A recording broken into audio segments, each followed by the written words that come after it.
As you know, we got a little bit of a late start, but I think we're going to go on, though, and maybe if I could have all the speakers come up and have a seat. And then I'm going to selfishly ask a few questions, which I think in my simple way might at least shed some light on this for me. But then I think we'll take some questions from the audience as well.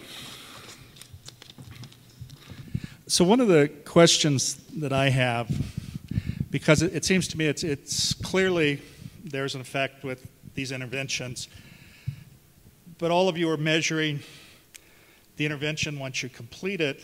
What about the strength of the intervention beyond that? I mean, are there studies, have you guys done these studies where either, let's say you bring them back a month later, 6 months later, and is there any effect? Because, I mean, it's nice to, go to this wonderful place where you feel good for a while, but is it like exercise where, most people do it for a little while and then it disappears? Maybe you can comment, Helen, or Chuck.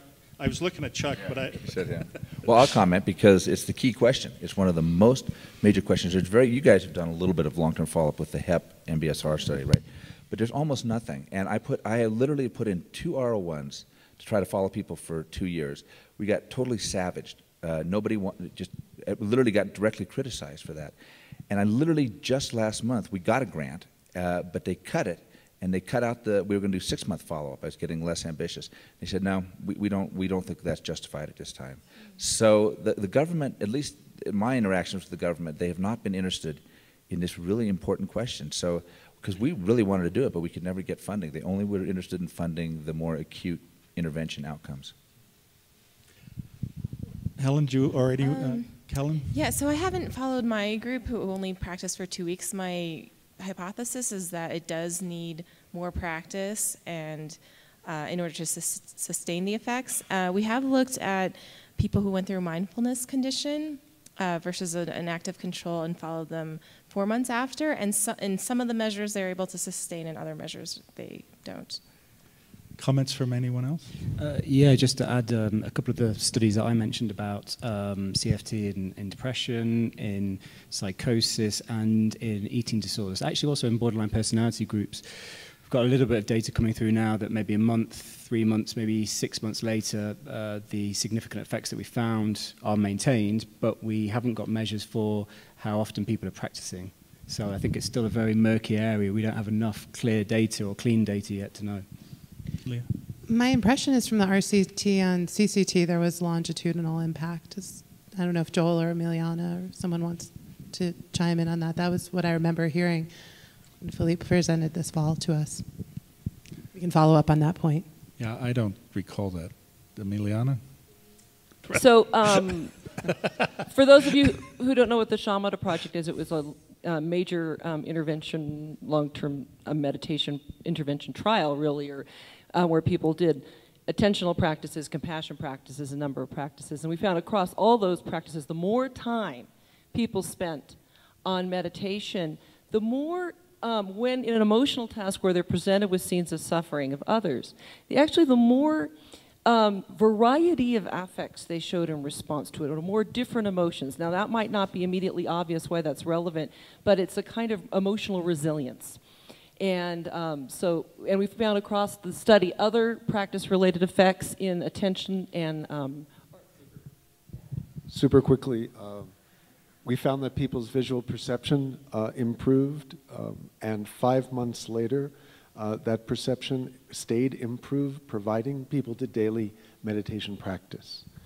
We found that a latent measure of adaptive psychological function improved, and 5 months later was still significantly better. But also related to continuing to do the practice? That was not so much related to continued practice. Actually, this is the last thing. The more people practiced the 4 immeasurables, so compassion, loving kindness, equanimity, and empathetic joy, the less they showed what we would call emotions of rejection in response to suffering, so disgust and contempt and anger, pushing away kind of emotions. So the more they practice compassion-related practices. Maybe another question that I think also is interesting is that we know that with some of the research on mindfulness, that there can be, in some of these areas, similar types of effects. So is there a point of compassion practice?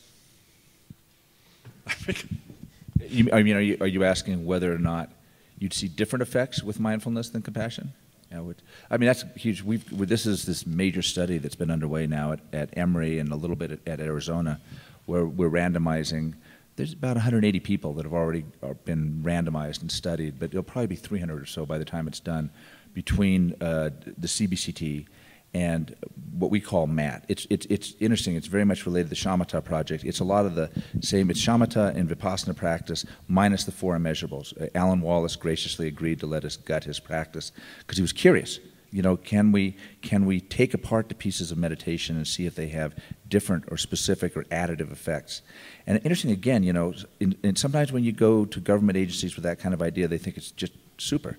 But we've also been killed several times by people saying it's totally artificial, you're damaging the practices. So, but we may know more about that. I know other people. Are you doing anything where you're directly comparing compassion with mindfulness? Only in long-term practitioners. Our mindfulness-based stress reduction program actually incorporates loving-kindness practices towards the end of it, so it's a mixed program. Yes. But we're looking at long-term practitioners after a day of mindfulness and after a day of compassion practice. And we did administer this redistribution game to them so we can see what happens with that. Well, you know, it seems as though, I mean, obviously this is a young, emerging field, and there's still many questions, but certainly long-term effect. And you were talking about sort of stripping down a practice. Yes. How far can you strip it, or what needs to be stripped, I think are critical questions. Another aspect of this, which I think is interesting, and I wanted to both ask Leah and Chris, it wasn't clear to me, Chris, and maybe it's clear to everyone else, but you're talking about people, your population, which I don't like to use the term damaged people, but effectively they're very damaged people. But you didn't comment, though, how long it takes you to get them to the point, because, you know, we're talking about a 2-week intervention, we're talking about an 8-week, are we talking about a 2-year intervention, or with the more, if you will, baggage onto this? It's a fantastic question, and I think it's still to be explored, but clinically speaking, as a clinical psychologist working with people, you have some people who you would try to use an intervention, an imagery intervention, thinking about somebody that you loved. Well, I've got maybe a third of my caseload where they've got nobody in their life, literally nobody.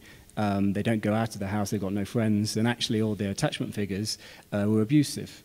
So actually, in terms of the interventions you're trying to do here, you're having to scale back so far to build up a system. So I think it's really important to think about these big differences within the populations we're looking at and the type of interventions we're doing, and therefore how long this might take. So absolutely, for some of the people that I'm working with, 18 months sometimes has to be. Other times people have more access to this compassion or soothing system already, and they're able to kind of grab hold of it quicker and therefore make some of the changes in which you guys have noticed a lot quicker. You know, it's interesting, though, because I think, as you saw with what Leah was saying regarding actually to her own emotional effect from participating in this intervention, which is with the veterans who are also carry a certain amount of damage. But it's interesting, though, because I'm sure for you too, Chris, when you see this positive reaction from these people who are suffering so much, it's incredibly satisfying.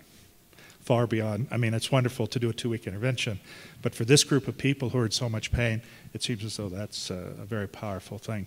I didn't want to ignore, because I'm talking to all the MAC people, so I wanted to turn the attention to our PC person here.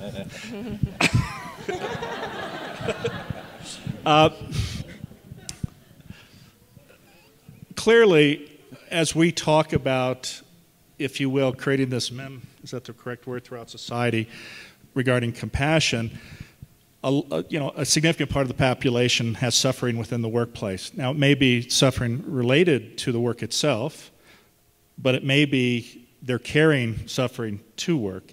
And it sounds like this mentoring program could be very powerful. How does this get scaled up, or how do you see the next step in taking this forward? And do you consider the mentoring then an intervention, and then is there training that would go to the mentor to make it more powerful? Thank you for the good question and for allowing me to represent the more common computer components in the United States.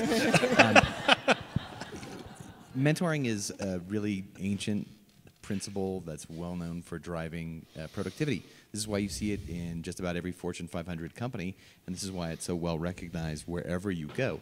Whether or not it's well implemented is another story.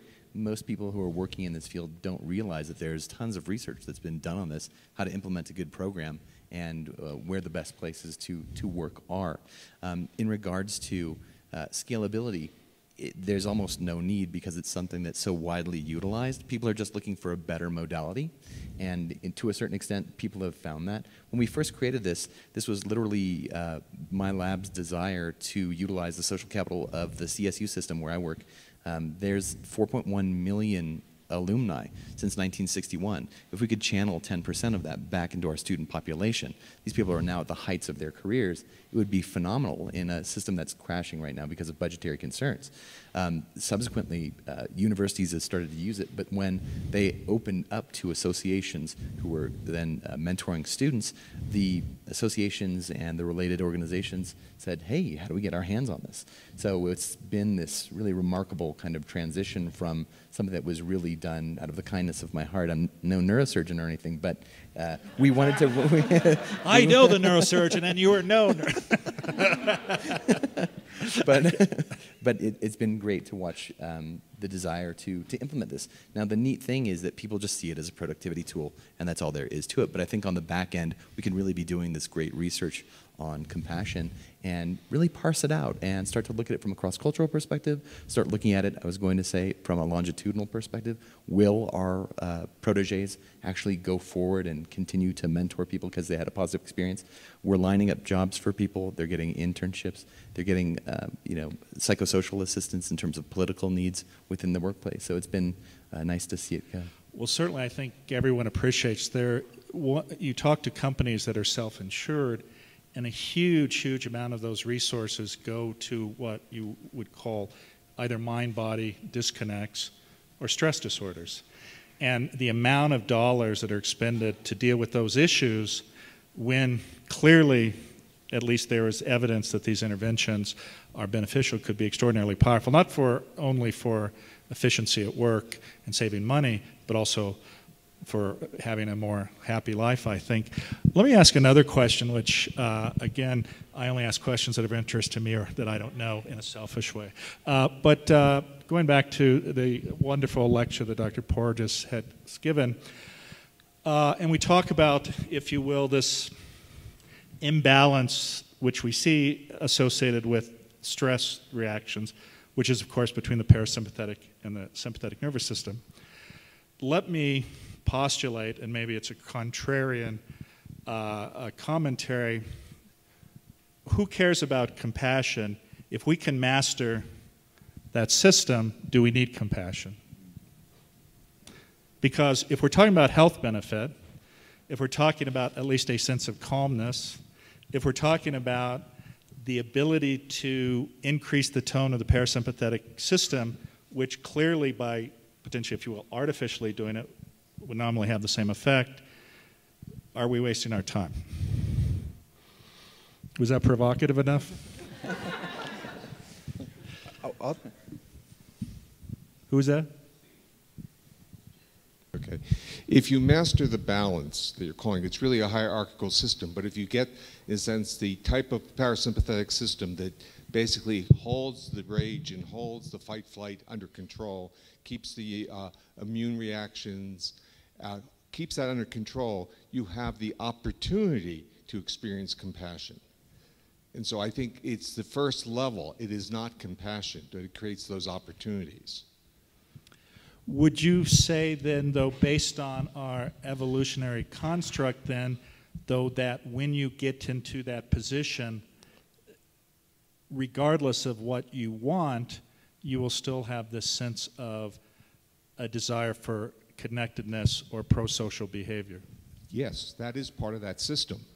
So what that system does, but it does it at a great cost, and I didn't have enough time to discuss that, and that great cost is turning off the sensitivity to predator, to danger. So everything is about being in safe environments. And so it's really a give and take. If we create safe worlds, if that is your intervention, then the opportunities to master that physiological state increases. Emergent properties of pro-social behavior, caring, reciprocity, compassion, empathy will increase. So the level and how you target your intervention, which is really your question, do you try it way up there or do you go down to a lower level? My argument would be you go to the lower level and then you have greater opportunities. And I think the panelists, with their experience in working with their interventions, might also provide information about what types of people those interventions work best with. And they'll probably work best with people who are merely in mobilization defense states, not people who have shut down, not the severe PTSD immobilization, but people who, in a sense, in the old Freudian term, were merely neurotic. Is that everyone in this room? Absolutely. You know, I got to comment on that because it's, you know, I'm a big admirer of Steve's work, and we are, in fact, very interested in exploring exactly these. The other thing I do is looking at whether these sort of lower-level systems could be stimulated to have pro-social effects. These things go both. I always think they always seem to go both directions. But his point is so true. You know, I do study the immune system, and Firdos is here somewhere, and was one of the first people to really point out that the changes you see in the immune system with stress across evolutionary time have probably been overall, you know, highly adaptive. If you're going to turn down your inflammation, this actually then links compassion with things like public sanitation, public health safety, certain abilities in the medical community, because there's very good data actually from around the world that in very high pathogen environments, if you have lower inflammatory tone, you are going to die sooner, and you're more likely to die of infection. So these things, compassion, this is one of the things that fascinates me about this whole field. Compassion is actually deeply, deeply tied to a lot of things having to do with how we manage these co-evolved, these microorganisms. There's been a lot with public health, a lot with sanitation. They're integral, and I've never heard anybody else say that, but it's so true. It's not just predator danger. It really, and we still have the immune danger, so it's a real issue. Well, you know, it's interesting because there was just a conference at Stanford on evolutionary medicine, which is actually the relationship between man and these microbes and how it's a symbiotic system, which are really quite critical. Chris, you were going to say something? Yeah, sorry, just partly in response to Steve's point as well, that one of the things we find in psychotherapy and with a variety of mental health disorders is that there was this idea in a way that if you alleviate the depression or you help people to experience some of the flashbacks and really go in there and begin to detoxify some of this stuff so people aren't experiencing these flashbacks, that does not mean then that people are compassionate.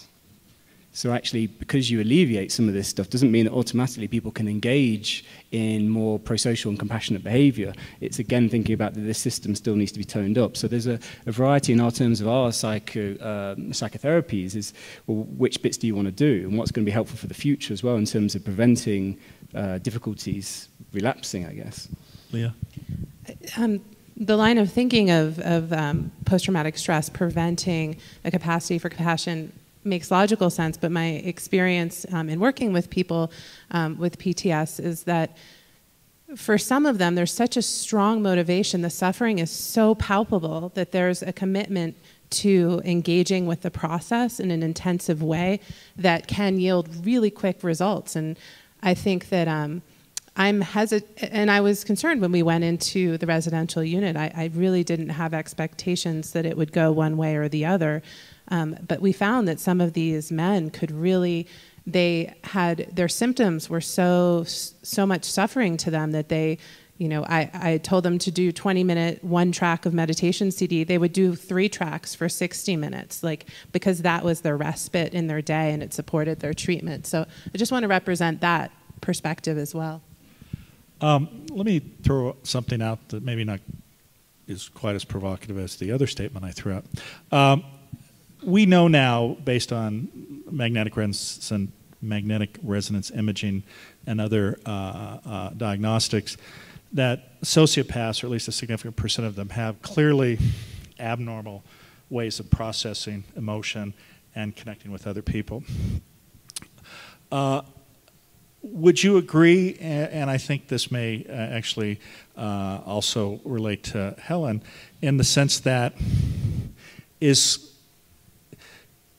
are there different ways of processing compassion? We know even in imaging that it starts with determining whether you're going to engage, then taking on the suffering, et cetera, et cetera. Are there subsets of people, though, that are either disconnected in different ways, or there may have to be specific ways in which the intervention is presented based on these different sort of subsets that may not be obvious? And is there a way to determine potentially who is best at benefiting? Does that make sense? Yeah, so one thing is for people who studied Schadenfreude, so you're seeing people suffering, you're actually quite engaged in it, and you also see the nucleus accumbens, but it's for a different reason, because you're actually enjoying someone's pain. So that to me is very interesting, because behaviorally you'd see something similar, like with the visual attention, they'd both be looking, the compassionate person would be looking and the psychopathic person would be looking, but for very different reasons. And even their brains might look a little similar too. I have colleagues who work in the prison system with psychopaths and have tried to do therapy with them, and what they say is you can try to work with them to show them, because they have negative consequences for their behavior, right? And to show them you can treat people in a different way to get what you want. So it's still kind of a selfish thing, but it can be more adaptive. And we'd have to do a lot of research to see, maybe targeting earlier children that are showing antisocial traits might be able to change their behavior earlier on. So it's like a workaround. Yeah. Go ahead, Chris. Just to add to this, I mean, one of the interesting things in the literature is about the fact that sociopaths can actually have quite good empathy. In fact, actually can mind read very well, and actually we're able to do that and manipulate people and get what they want in a particularly good way. And you have different types of sociopaths. So you have many who work in high up in business who actually get very high up because they're able to hold on to things in a particular way and not stimulate too much rejection from others, but actually be able to work out what's going to get them where. What we find in therapy is that people who have these kind of difficulties, though, is that they do not feel, in terms of guilt-based emotional reaction, the damage that they do to other people. So it's almost like the guilt system, this feeling of what I've caused in somebody else and being motivated to repair this, that's shut down. They can do shame, they can get shame, they really feel that emotion. Guilt, they really struggle with. So therapy-wise, it's whether we can begin to help people to be emotionally with somebody else and have this connection, and I don't know the answer to that at the moment. Well, let me ask another question then.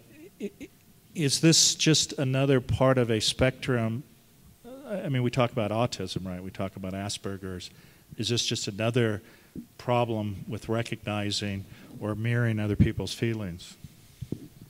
Well, it's again, the interesting thing is that there seems to be a degree of being able to work out things on a cognitive level at least, and some recognition of some emotions, but there's a real sense of being blocked to the pain that you cause in somebody else. And therefore, when you're doing these acts, there's nothing to stop you because you don't resonate with this feeling of, I've hurt somebody and I want to make it up to them. So that bit's blocked. So it's trying to, if we can unlock this, then potentially there's all sorts of interesting things we might be able to help people with in the prison system. That's work in progress, though. Well, I think you would have to admit that, and I make this comment, while there are some really super bad people in prison, and well-deservedly to be in prison, the reality is, though, most of the people who are in prison are not there because they're sociopaths. The fact of the matter is most of them, I believe, have not been shown kindness or compassion or love in their lives. And their outward behavior has been a manifestation of that fact. And we are spending billions of dollars for again, if you will, and I would submit this, for lack of compassion. To maybe switch a little bit, we talk about technology, and we're all seeing how successful it is in this room throughout the start of this conference. People are running to create apps, right? And that seems like to be what a lot of people are spending a lot of energy on, and at least I know in regard to mindfulness, there are none that are super sticky. And we're talking about apps for, if you will, compassion, or at least supporting a compassion practice. Any insights, thoughts by anyone? One of the things where, as I mentioned in my presentation, in working with the veterans, that some of them seem to have this very heightened visual visualization capacity. So, and we're just talking a little bit about ways maybe of engaging with that. So we have this paradigm where we're sort of used to the meditation CD that you listen to guide you, but what if technology could support engaging with that visual stimulation to help? It's one of the directions we're toying around with in that context. We certainly use it in therapy at the moment, not the app bit, but use people's smartphones to be able to record parts of sessions that they can listen back to when they're becoming most threatened. We get people to set reminders on their phones to help them to remember to do practice and to remember and become mindful of where their mind is at. And we also get people to be taking pictures or using their smartphones in other ways, which at the moment that they need it, and trying to tap into the sense of safeness and then moving into compassion that might give them a bit of a jolt to be able to do that. So far, I haven't seen of any decent compassion-based apps, and I think it's something which could be particularly helpful. Well, let me ask another question, because I know as a psychotherapist, and all of you who are involved in the treatment of patients who have, I don't like the word psychopathology, but conditions that warrant these types of interventions. But you know as well as I do that there are some people who respond to a particular therapist, and even in the context of teaching meditation, I mean, we have found that we have one particular teacher who everyone responds to in a very robust way, and then there are others who, for some people, they go, you know, I just don't connect there, and So what this tells me, at least, is that it seems as though we have to find what resonates with each particular person to give them something then that they're going to continue with. And I have started throwing around this concept, although the term is not necessarily new. I think Danny Goleman and Paul Ekman first coined it, this concept of a compassion gymnasium. And it's interesting you showed the weights and the muscles, because clearly, I think we all know, number one, this has to be repeated. At the same time, though, we have to find a practice, if you will, that resonates with that person, that stimulates them to do it. And then potentially, since again, this issue with scalability is an issue, can you create, as an example, a mechanism where you could do a profiling of what resonates most with a person, then create a customized exercise program, and then with the reward systems that you talked about in the context, Dan, where you're giving them a reward and these other things we've learned from people who develop games and bring people back, you know, the wonderful games of Zigna, right, that we all play so much and that have been so beneficial to us in our lives. But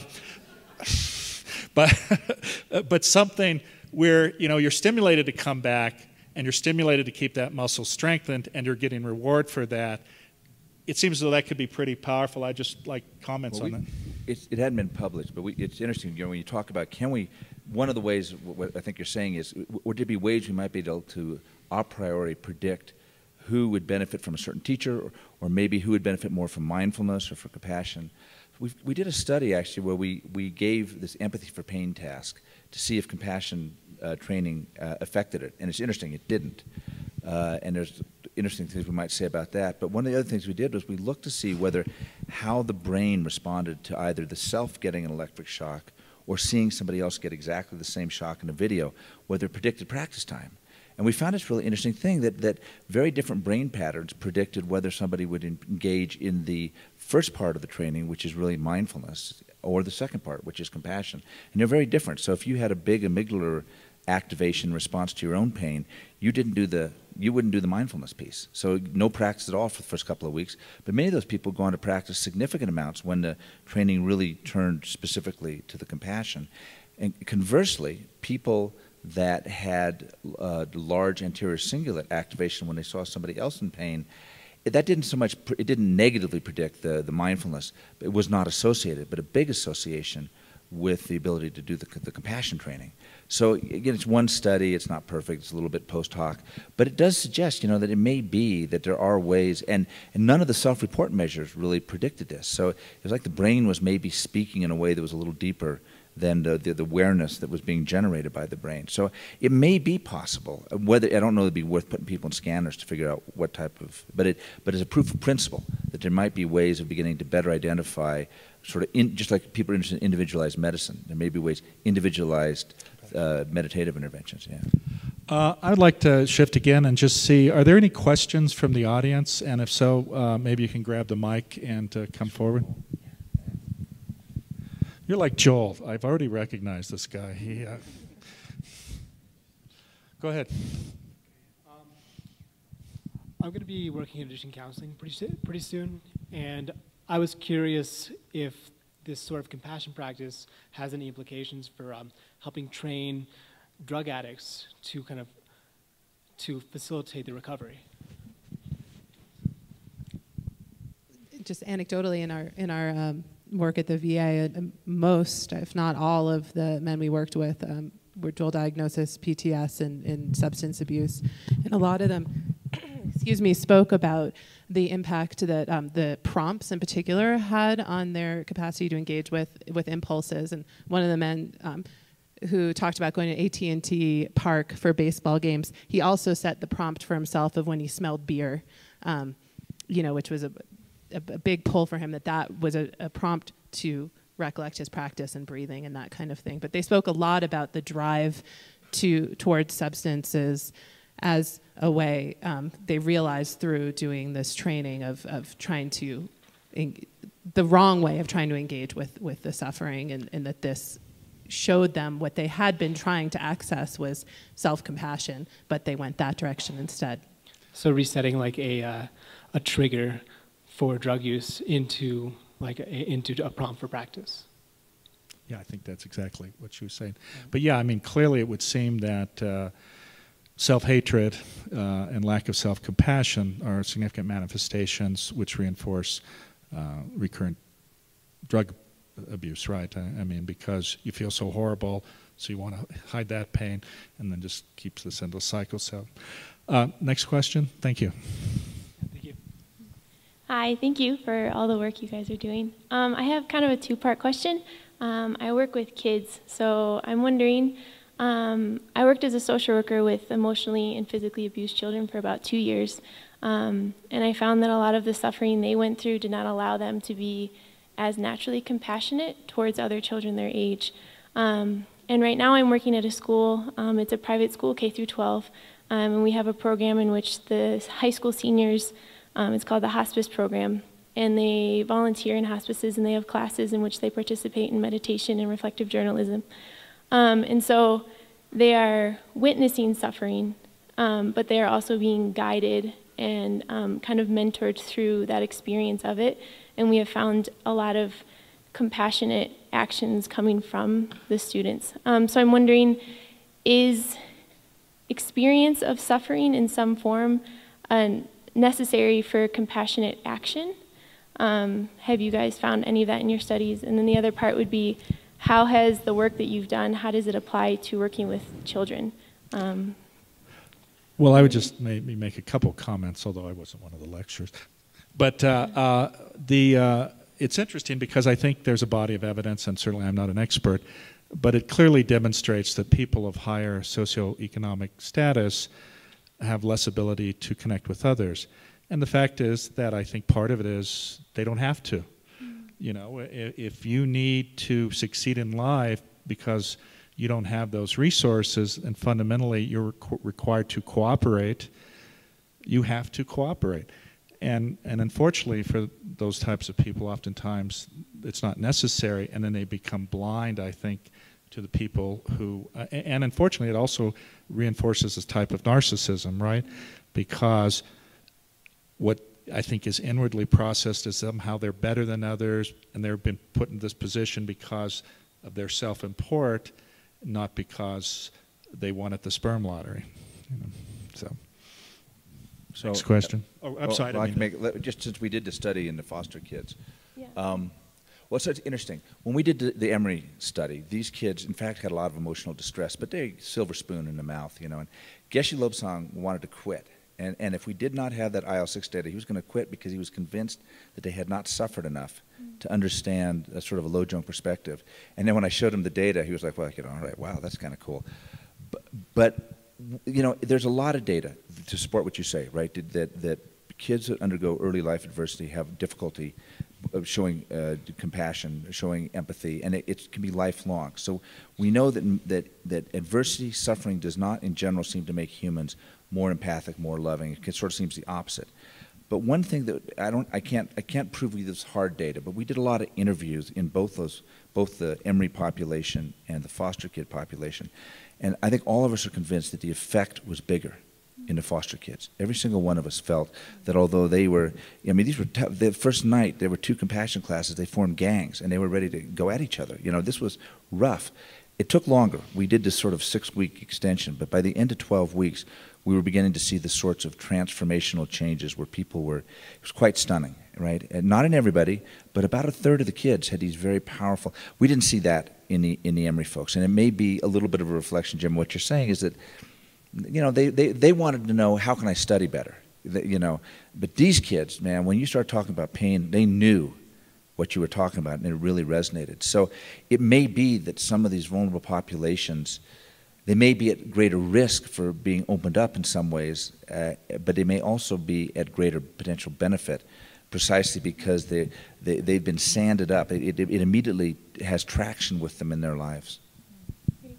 Thank you very much. Sure. I want to ask a question of Chris about the efficacy of your TSST measure. Did you say that 2 of the tests of efficacy is that a year later there was an increase in depressive symptoms, and that there was an increase in inflammatory responses which increased susceptibility to a range of autoimmune diseases, including diabetes? Yes, it wasn't my study. I'm sorry. No, it's okay. I wish it was. But you reported that. It's a beautiful study, but that's what the study suggests, right? So that there's a little bit of a leap there because you're not measuring the inflammation across that subsequent year. But there's a lot of evidence that inflammation breeds true in our world, where we have these chronic inflammation. Not in the third world, it's a different story. But in our world, people tend to run their inflammation low or run it high.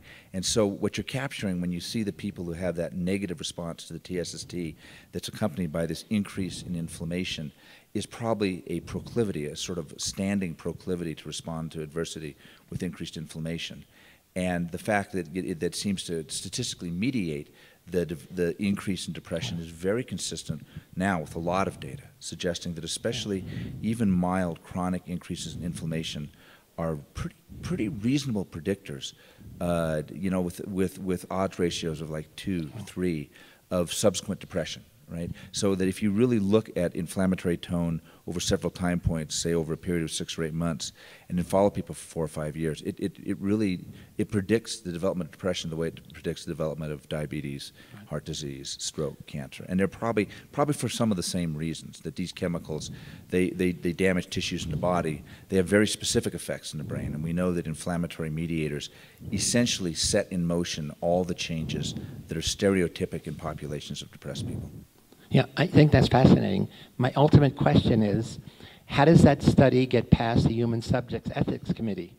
Oh, the TSST?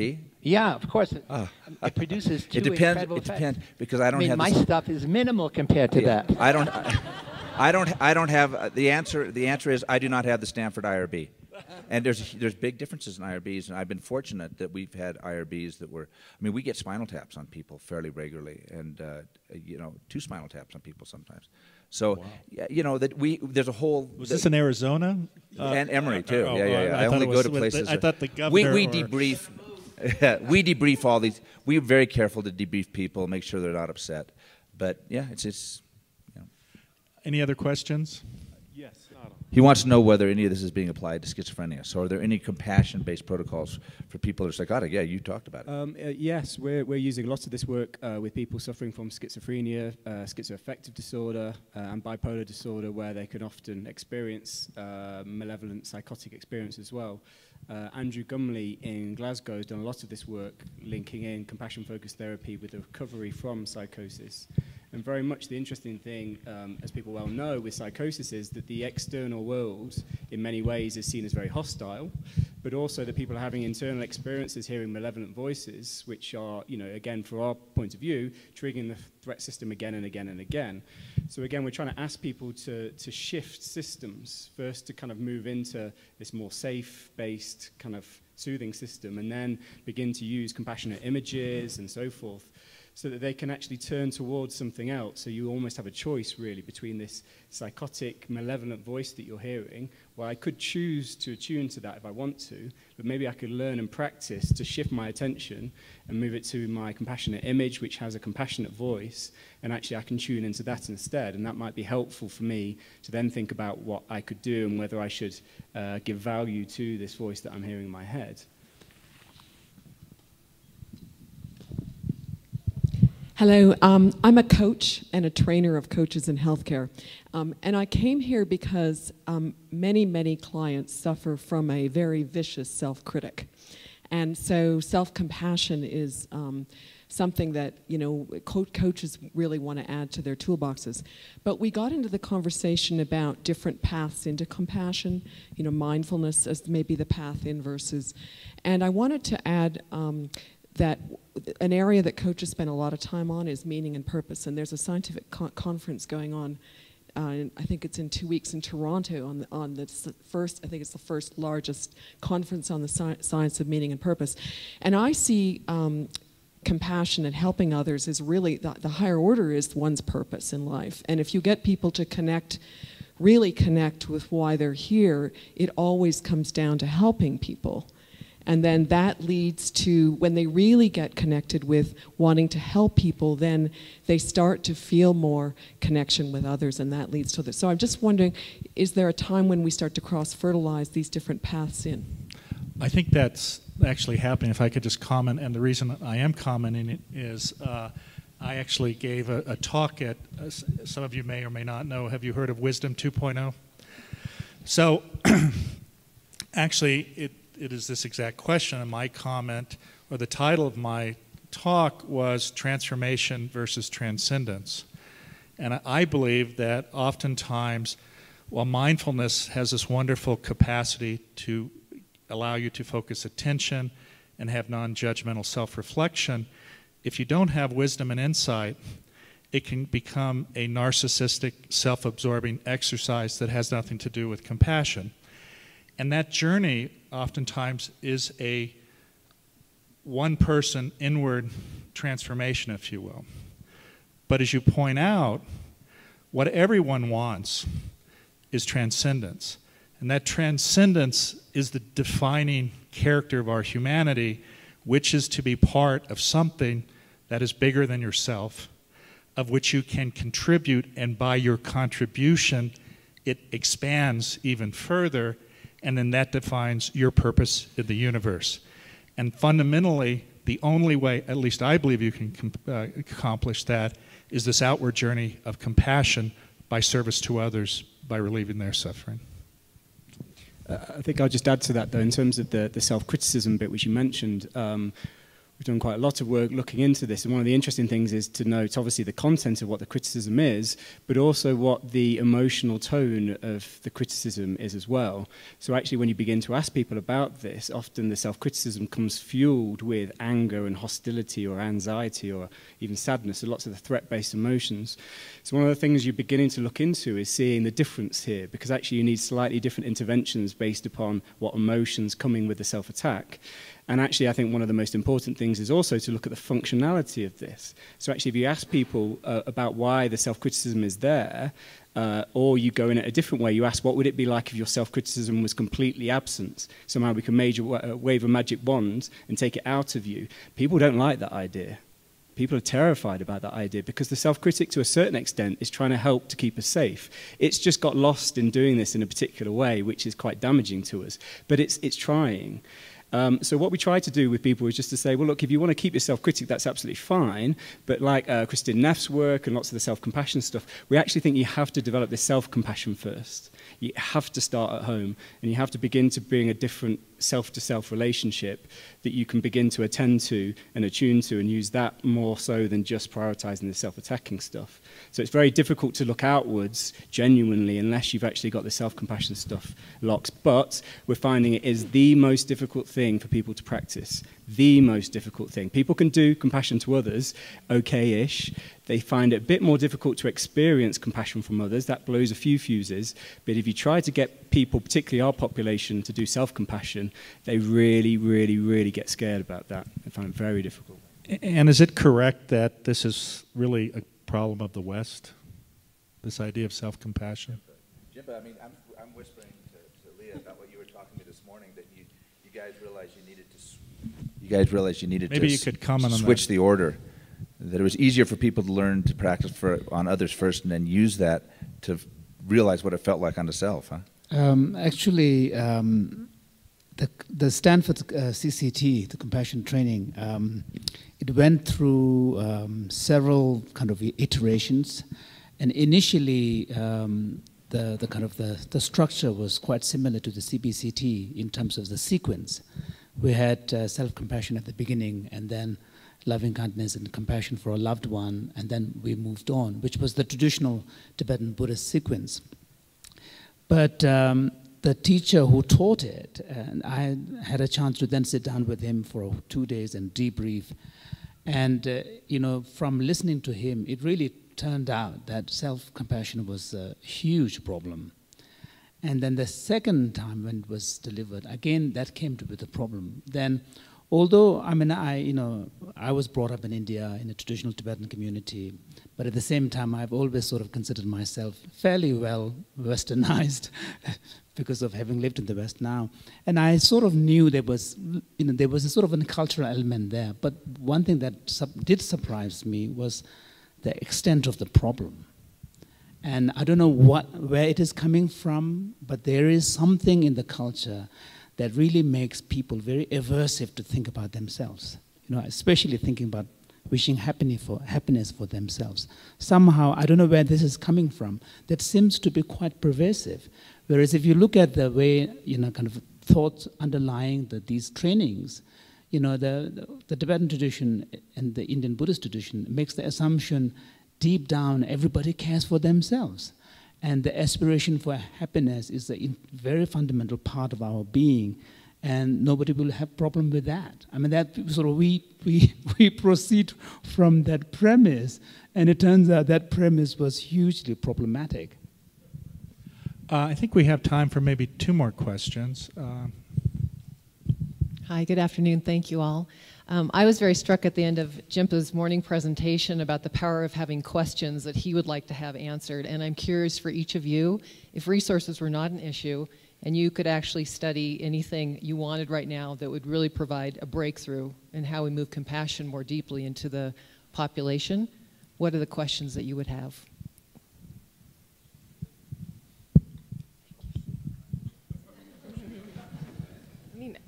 I had this daydream once of having a reality show, but about people going through compassion training, because I would love to see how their actual lives transform, like in your own relationships. And I think it's wonderful to think about compassion for strangers and global and all of that. But the real transformation is in your day-to-day interactions, and I would love to see how that looks. And I would love video and audio, and I know Chuck's group is getting audio, which is awesome. Dr. Mel will talk about that on Sunday. I have weird interests, but one of the things we're interested in trying to do. One is to look at the question of whether or not compassion, who gets more benefit within a dyad of being trained, right? So that we think that, for instance, if somebody's sick, we just assume, well, you trained a sick person. But one of the things we're interested in, Richie kind of touched upon this, and he and I have talked about this a little bit recently, that it'd be interesting, the way social relationships are, it might be more effective to train the spouse of the sick person, and if you change that person's behavior, you might get a sort of, or you might get an amplification effect. And I think the other thing that's from physiologically very interesting question is the effect that compassion training might have on, it sounds crazy, but on the gut microbiome. You know, because things are so bidirectional in the body, there's a lot of evidence that states of mind that are hostile, aggressive, you know, unpleasant, make the gut a more hostile, unpleasant, rigid, less rich, cooperative place, right? So there's now a lot of evidence in animals and a little bit of evidence in humans that if you make the gut a more sort of tolerant, well-working ecosystem, it actually signals the brain in ways that produce emotional well-being. It makes sense that if you could, you know, cause a person to re-see their world in a way that is more tolerant, more inclusive, more ecological, that you might be able to drive the effect backwards and actually change the gut microbiota. And if you did that, it would have some very, very profound effects on health. So that, I think for me, that is really probably the ultimate question at this point scientifically. So Chuck, your dream is to repopulate your gut flora. Yeah. I want to collect poop and meditation studies is what I want to do. I just wanted to clarify. And I'm looking for subjects, so just come on down to Arizona. Leah, I hope yours is one of mine is to look at gendered socialization and how it impacts compassion training, and also related to this, expanding ideas of compassion to really include compassion as confronting, compassion as being a wider range of emotional, behavioral links, and looking into to how to understand both of those are two starts. And I am very curious too about what ways technology can support compassion training, and then where it veers off to become a distraction, and how to look at that. Dan?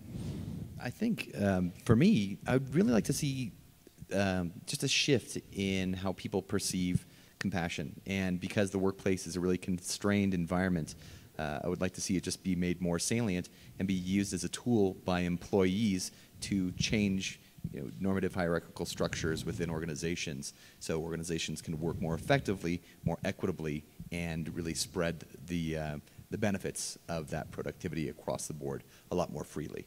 It'd be nice because it serves as a wonderful place to share values, as we were talking about before, but also can be studied from, you know, a variety of perspectives, including poop, which no donations. Well, there's plenty of it. Right? Yes, I think in the workplace especially. Yeah. Sorry.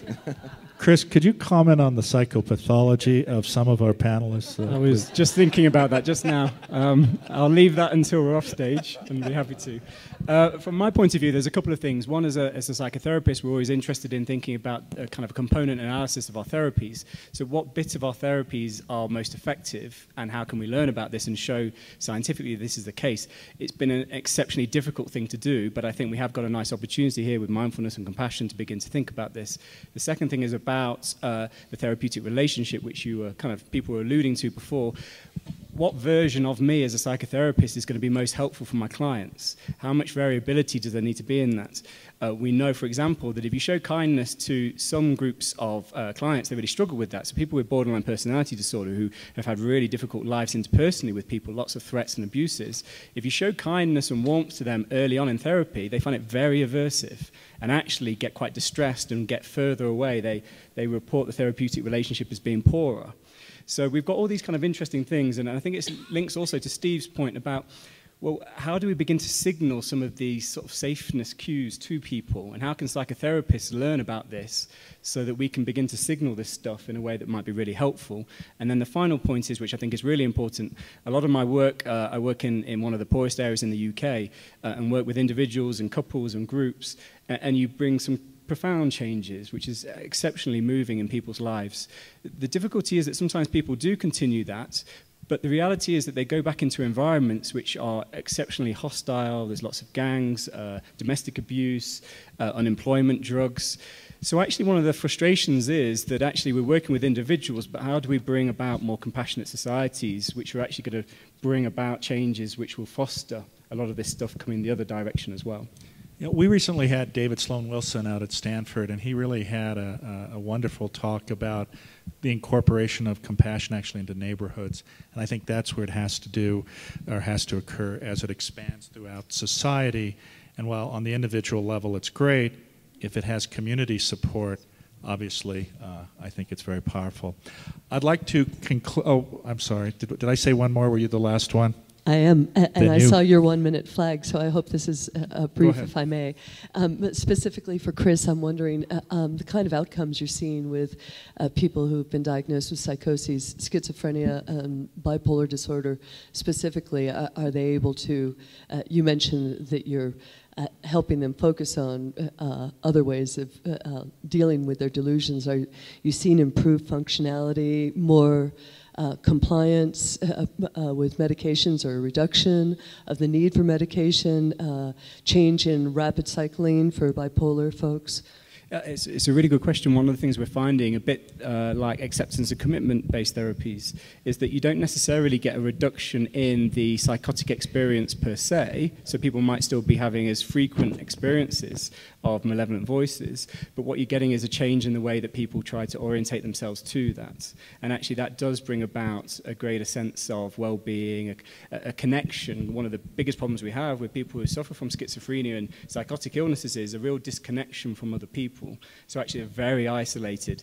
And when you're isolated and you're experiencing these malevolent voices, everything becomes even worse. So when you begin to teach some of this stuff, people begin to feel safer. And when you feel safer, you can begin to reach out and connect with people. And when you begin to reach out and connect with people, you have a more normalizing view of what's going on. So you get a lot of this kind of stuff that even if the psychotic experience doesn't go down, sometimes the power or the distress experience from it changes. And that's the bit that we're really trying to... Yeah, with bipolar disorder, the interesting thing is, again, using our heuristic of the 3 systems, what people were bouncing between the kind of threat and drive system. Interesting, I describe it almost like a three-legged stool.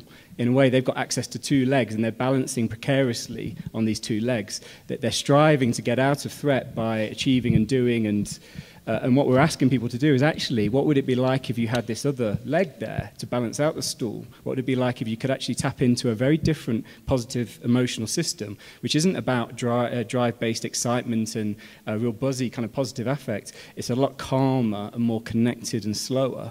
And actually, that's a very different emotional experience that most people with bipolar affective disorder do not have a clue about. They do not have access to this. So you begin to bring this online, and what you begin to notice is that people have this bouncing through the extremes becomes less, and actually they have a way to balance things out. I just want to thank the panelists for the wonderful discussions, and the audience. If I could get a big hand of applause for the...